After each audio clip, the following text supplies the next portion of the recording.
আলহামদুলিল্লাহ আমার সফর শেষ হয়ে গেল।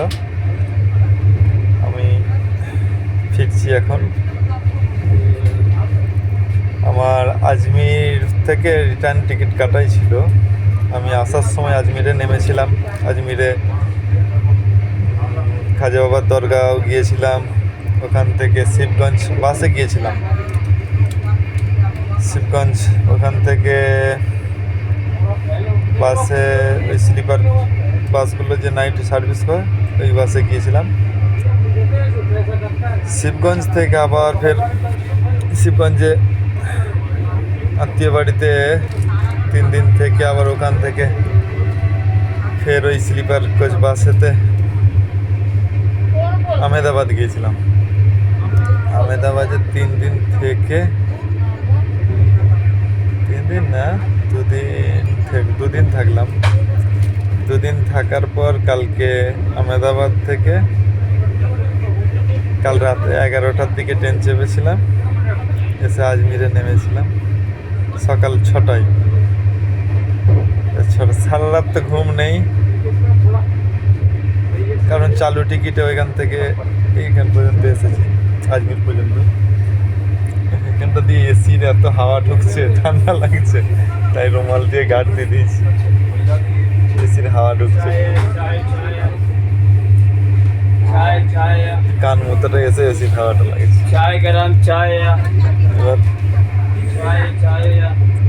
আজকে যেহেতু বেলা 12:50 ট্রেন, সেই হিসাবে সকালে একটু বসে বসে ঠিক একদম টাইমে নেমেছিলাম। এখানে নেমেই বাইরে বেরিয়ে গেলাম, স্টেশনের বাইরেতেই মসজিদ, একদম স্টেশনের কাছে। এদিকেও আছে ওদিকেও আছে, দুদিকে যেদিকেই স্টেশনের বাইরের দিকে যেদিকেই যাওয়া হোক সামনেই মসজিদ। এর আগে ঘুরেছি যেহেতু জানি।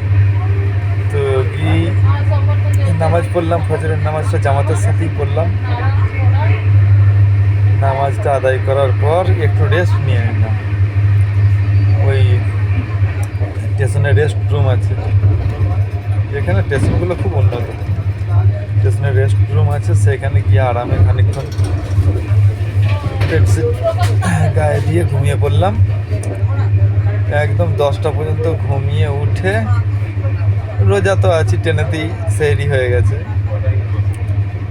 তারপরে ওখান থেকে একটু আবার সেই মাজারের দিকে গেলাম। মাজারের দিকে যেয়ে কিছু কেনাকাটা করবো বলে গেলাম, গিয়ে দেখলাম কিনা বেকার, সে একই দাম। কলকাতার দিকে যাই, এখানেও তাই, কামাখাই এখান থেকে কিনে লাভ নেই। ওই জন্য আর কিছুই কিনলাম না। ওই ফ্রুট কিছু কিনলাম, ফল টল কিনে ইফতারের জন্য, সেটির জন্য কিনে নিলাম। নিয়ে এই যে কিনে রেডি একদম। কিন্তু বাইরের দৃশ্যটাও খুব সুন্দর, একদম মাশাআল্লাহ, খুব সুন্দর। একটু আগে শুধু পাহাড় দেখতে পাচ্ছিলাম, এখন তো পুরো একদম দূর দূর পর্যন্ত মাঠ। তারপরে পাহাড় দেখা যাচ্ছে, কিন্তু মাঠ পুরো দূর দূর, অনেক দূরে। এটা বিরাট বড় মাঠ আছে।